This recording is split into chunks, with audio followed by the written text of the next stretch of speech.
Réhabiliter Louis XII, partie 6 sur 6. Timeline 5000 ans d'histoire, Richard Fremder. À partir du XVe siècle, les princes sont de plus en plus régulièrement appelés pairs. L'emploi de ce mot est à rapprocher en fait du mot pasteur. L'idée est de rappeler les rapports, encore une fois, hiérarchiques, inégaux, donc définition qui symbolise les relations entre un souverain et son peuple. Le roi protège et défend, le peuple, fidèle, obéit. En latin, père du peuple se dit pater populi. Le sens de populi est assez vague. Il faut le comprendre au sens de communauté politique, ce qui permet d'inclure les populations des territoires italiens sous domination française.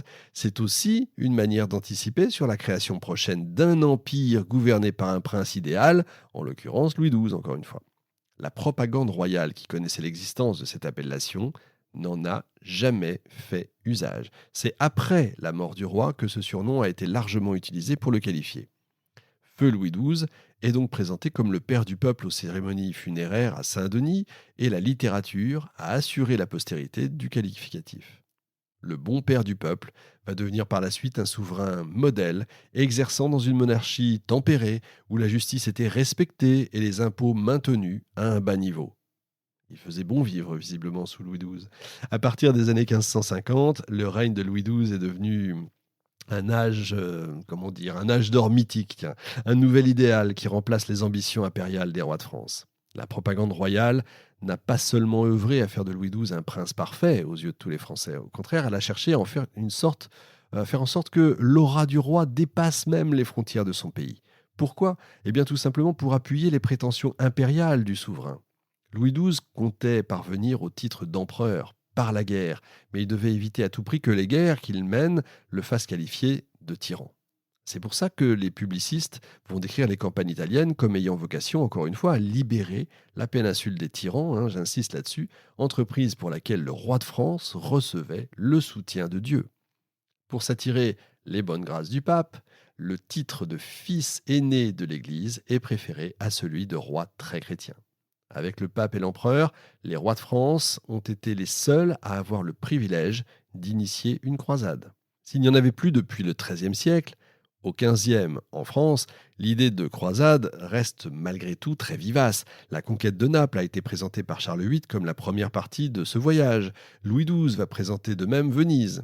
Dans la représentation médiévale, il n'est en soi pas du tout problématique qu'un souverain soit bon guerrier. C'est même d'ailleurs un prérequis exigé d'ailleurs à tout prince idéal, la première de ses vertus. Dans le système féodal, c'est au seigneur de protéger ses terres. C'est d'ailleurs la base sur laquelle repose son autorité. Saint Augustin lui-même présente les 4 critères d'une guerre juste. Elle doit être décidée par le prince. Elle doit avoir vocation à venger les injustes. Elle ne doit pas être faite dans un esprit de conquête, mais avoir pour fin l'ordre, la justice et la paix. Il existe également 4 types de guerre justes. La guerre romaine, guerre totale menée contre les infidèles. La guerre judiciaire contre ceux qui s'opposent à un pouvoir juste. Il y a enfin la guerre licite qui a vocation à réparer un tort infligé par un pouvoir subordonné et la guerre défensive évidemment si on est attaqué. Pour ces guerres de conquête, Louis XII a mobilisé la 3e définition, la guerre licite. Depuis la bataille de Poitiers en 1356, on évite d'exposer d'ailleurs le roi directement au combat.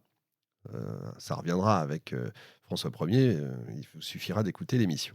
Les campagnes italiennes de Louis XII signent quand même le retour du roi sur le champ de bataille, et certains auteurs remarquent que l'armée française échoue quand le roi est absent. Il est donc capital que le roi soit au moins un fin stratège, puisque c'est à lui d'impulser la marche vers la victoire, d'être un exemple pour ses officiers, mais aussi pour ses soldats. Pour ça, il faut étudier et lire des ouvrages militaires, ce que ne fera jamais François Ier. À ça s'ajoute une part d'intelligence naturelle et des qualités physiques personnelles, 2 domaines où, là encore, Louis XII semble avoir été bien doté par la nature. Il bénéficie aussi d'une solide expérience, parce qu'il a beaucoup bataillé dans sa jeunesse. La victoire ne dépend pas non plus uniquement de la bonne volonté du souverain. Évidemment, c'est Dieu qui accorde ou non la réussite. La place accordée à Dieu dans le succès d'une entreprise militaire est quand même très ancienne, puisque l'idée est présente depuis les textes de l'Ancien Testament. Vous savez que c'est comme ça que Clovis s'est également converti. C'est au Moyen Âge, un lieu commun d'ailleurs que de dire que le premier devoir d'un roi est d'adorer Dieu. C'est même pire, qu'un lieu commun. La foi royale doit cependant être mesurée, ni excessive, ni superstitieuse. Et du coup, pas mal d'images représentent le roi en prière. Le sujet de la prière est logiquement bien souvent politique, la bonne tenue du royaume, avoir un fils, réussir une guerre, remercier pour tel ou tel succès.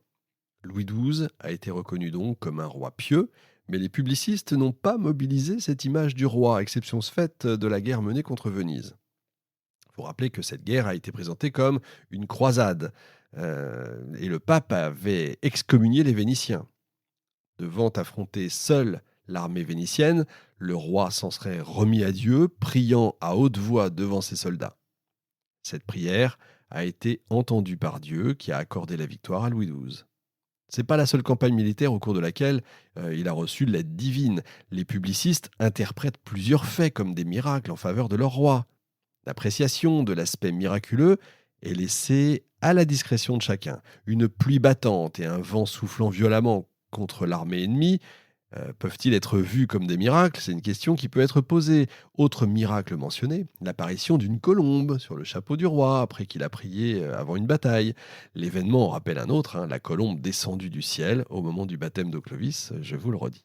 Cette colombe symbolise le fait que le roi de France est le défenseur de l'Église, reconnaissance qui a lieu en plein conflit entre Louis XII et le pape Jules II. Tous ces miracles permettent au souverain de revendiquer la titulaire du premier des preux. Encore une fois, toutes les images veulent dire quelque chose. Quand on est jusqu'à des dates très récentes, aucune image n'est gratuite, bien entendu. Un poème du XIVe siècle fixe le nombre de preux à 9. Vous avez Hector, César, Alexandre, Judas, Maccabée, David, Josué, Arthur, Charlemagne et Godefroy de Bouillon. 9 grands chefs militaires qui avaient conduit la destinée de peuples entiers. Chacun de ces héros laisse une leçon aux générations suivantes: défendre le territoire national, la foi chrétienne et lutter contre la tyrannie. Pendant un temps, les auteurs ont voulu attribuer à Bertrand du Guesclin le titre de 10e des preux parce qu'il avait libéré les Français des Anglais et la Castille de l'avancée arabe. Dans les faits, le chevalier a simplement été associé au groupe des 9 sans vraiment en faire partie, un peu comme D'Artagnan et les Trois Mousquetaires, si vous voulez. À la fin du XVe siècle, évidemment, l'idée de faire de Louis XII le 10e des preux fait son chemin. Ses victoires militaires en Italie, censées préparer une croisade prochaine, les faveurs qu'il reçoit de Dieu, son statut de garant de la foi, font de lui le candidat idéal. Candidat au titre du 10e des preux, candidat à l'investiture impériale, candidat aussi au titre plus vague et mystique de monarque universel. Au début du Moyen Âge, la figure de l'empereur et celle du pape vont de pair.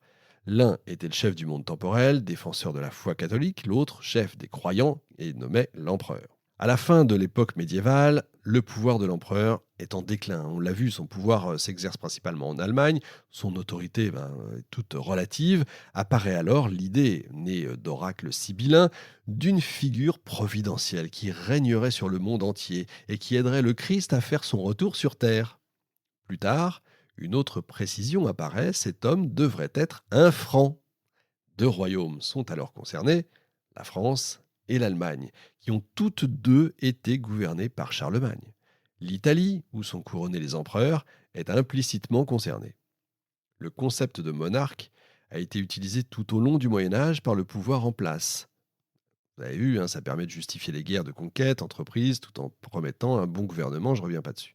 Les publicistes de Louis XII ont cherché à montrer à l'Europe entière que le roi était le nouvel empereur de l'Occident, à grand renfort d'images et de littérature. L'objectif était de prouver la supériorité de Louis sur les autres princes du continent, et notamment sur l'empereur Maximilien. Les succès militaires ont largement contribué à la propagation de cette image de premier prince d'Europe. Pour un temps, le roi de France porte également le titre de roi de Sicile, roi de Naples, roi de Jérusalem, et l'iconographie porte la trace de ces titulaires. En décembre 1508, paraît un ouvrage de Jean d'Ivry, intitulé « Les triomphes de France ». La nation française y est présentée comme étant supérieure au reste du monde, et les références à la gloire de Louis XII sont nombreuses. Maître incontesté en Italie, le roi apparaît en mesure de dominer prochainement sur le reste de l'Europe, l'Asie et bientôt l'Afrique. Son décès brutal va empêcher la réalisation de ce projet de monarque universel. Il n'en reste pas moins que Louis XII aura été le plus puissant souverain européen de son époque, bien qu'aujourd'hui la culture populaire garde plutôt en mémoire son successeur, François Ier, ou même Ferdinand d'Aragon, le roi d'Espagne. Vous savez ce que je pense de François Ier, il vous suffit pour ça d'écouter les 2 émissions qui lui sont consacrées. Alors, en conclusion, Louis XII a eu tout au long de son règne un usage particulier, vous l'avez vu, de la propagande et de son image pour justifier ses guerres italiennes. Posséder l'Italie ouvrait la voie au couronnement impérial à Rome, magistrature qui a longtemps donc ambitionné le souverain français sans jamais y parvenir. De fait, Louis XII, père de son peuple, se présente comme un prince idéal, réformateur, défenseur de la paix au sein de son royaume, tout ça est vrai. Élevé à la dignité de roi pacifique, en dépit de nombreuses batailles qu'il a menées, il s'efforce de maintenir son image d'homme sans rancune et soucieux de concorde. Pour asseoir cette bonne réputation, le roi s'est trouvé un ennemi symbolique en la personne de Louis XI, désigné a posteriori comme étant un roi tyran, responsable de tous les malheurs frappant la France. A l'inverse, les guerres en Italie de Louis XII étaient doublement altruistes, elles avaient vocation à libérer la péninsule des tyrans, tu parles, et œuvraient pour le plus grand bien des peuples de France, ben voyons. Autre garant du bien fondé de la politique royale, la référence à Dieu, toujours présent dans l'image et le discours officiel, Louis XII se présente comme le 10e preux des chevaliers de la chrétienté. En dépit de cette publicité élogieuse, le souverain n'a jamais obtenu la reconnaissance européenne tant attendue. Sur le plan national, en revanche, cette propagande lui a assuré une excellente réputation qui a quand même perduré des siècles après sa mort. Et puis j'espère qu'avec cette émission, ça pourra continuer. Côté bibliographie, on va saluer quand même l'ouvrage qui nous a particulièrement accompagnés tout au long de cette émission. Il s'agit de Louis XII, un autre César de Didier Le Fur, publié aux éditions Perrin, de Nicole Hockner, Louis XII, les dérèglements de l'image royale au Champ-Vallon, et puis Louis XI de Jacques Herse chez Pluriel, nous a permis d'en savoir aussi un peu plus sur ce roi. Cette émission est enregistrée le 2 mars 2023 et pendant encore un mois, je vous conseille fortement d'aller voir la pièce Vous n'aurez pas la Bretagne et vous verrez l'affrontement entre Anne de Bretagne et Anne de France. On est en plein dans notre émission. C'est à Paris que ça se passe, mais ça sera peut-être en région. J'en parle plus longuement dans une émission que vous pouvez écouter, une émission Expresso avec Alain Perron, son auteur. Je vous dis à la semaine prochaine.